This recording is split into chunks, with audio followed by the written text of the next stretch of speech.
Hi, ನಾನಿವತ್ತೊಂದು capsicum stuffing ಮಾಡ್ತಾಯಿದ್ದೀನಿ.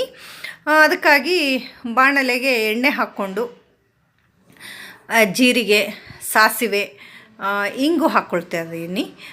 ಇಂಗು ಹಾಕ್ಕೊಂಡ ನಂತರ ಸಣ್ಣದಾಗಿ ಕಟ್ ಮಾಡಿಟ್ಕೊಂಡಂತಹ ಈರುಳ್ಳಿ ಹಾಕ್ಕೊಳ್ತಾ ಇದ್ದೀನಿ.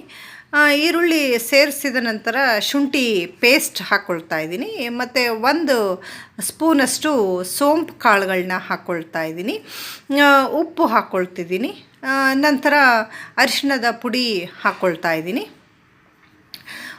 ಇದಾದ ನಂತರ ಧನಿಯಾ ಪುಡಿ ಹಾಕ್ಕೊಳ್ತಾ ಇದ್ದೀನಿ. ನಂತರ ಬೇಯಿಸಿ ಸ್ಮ್ಯಾಶ್ ಮಾಡಿಟ್ಕೊಂಡಂತಹ ಆಲೂಗೆಡ್ಡೆ ಹಾಕ್ಕೊಳ್ತಾ ಇದ್ದೀನಿ. ನಾನ್ ವೆಜ್ ಉಪಯೋಗಿಸೋರಾದರೆ ಮೊಟ್ಟೆ ಕೂಡ ಹಾಕ್ಕೊಳ್ಬಹುದು.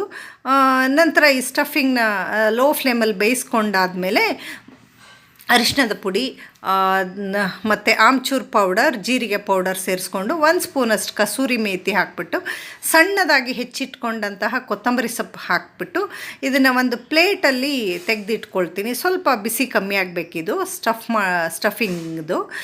ಮತ್ತು ಕ್ಯಾಪ್ಸಿಕಮ್ನ ನೀಟಾಗಿ ಅರ್ಧ ಭಾಗಕ್ಕೆ ಕಟ್ ಮಾಡಿಕೊಂಡು ಬೀಜಗಳನ್ನ ತೆಕ್ಕೊಳ್ತಾ ಇದ್ದೀನಿ.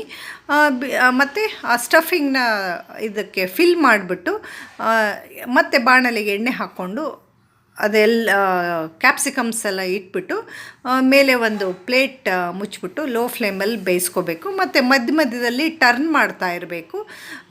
ತುಂಬ ಬೇಯೋದು ಬೇಡ. ಕ್ರಂಚಿಯಾಗಿದ್ದರೆ ತಿನ್ನೋದಕ್ಕೆ ತುಂಬ ಚೆನ್ನಾಗಿರುತ್ತೆ. ನೀವು ಟ್ರೈ ಮಾಡಿ ಕಮೆಂಟ್ ಮಾಡಿ ಹೇಗೆ ಬಂತು ಅಂತ. Thank you for watching. Bye.